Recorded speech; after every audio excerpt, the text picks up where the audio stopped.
This isn't to do with the debate, but something said by both members of the Rational Response Society prompted me to think of it. They both said they'd been Christians, and I wondered how old they were when they stopped being Christians. I stopped being Christian officially to myself when I was 11 years old, but I doubted it much earlier than that. And I suppose you have to wonder why that is. And I think it's because of this. When I was a small child, first we saw Apollo 8 go around the moon, saw that amazing scenery as they rounded the dark side and came up on the sunlit side again. I'll never forget that. And then a year later, Neil Armstrong actually landing on the moon. It was amazing. And these were real marvels. They were really happening. And what did Christianity have to compare to that?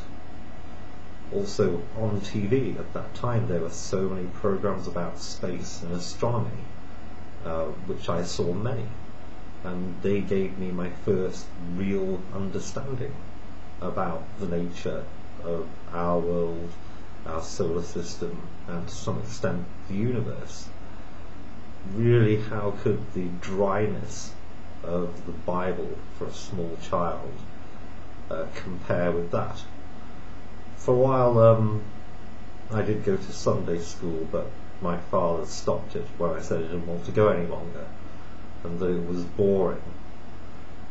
Quite obviously saw that it would be to a small boy, and that really perhaps it wasn't fair.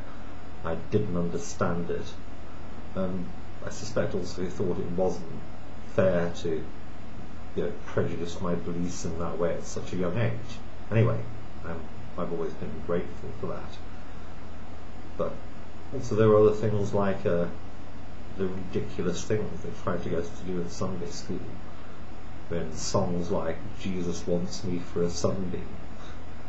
I remember even at that age, when I was 4, 5, 6, thinking of it and thinking, well, that's as much nonsense as the nursery rhymes that we get at play school.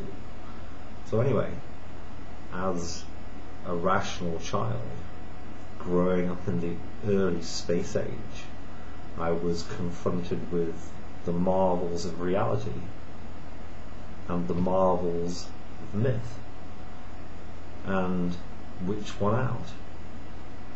I think that perhaps that's a good test. If you took any child and presented them with the marvels that the modern world has brought us, and on the other hand present them with marvels that just like fairy tales, miracles that cannot be shown now, people that do not exist now, which do you think they're going to choose to base their worldview on? Huh?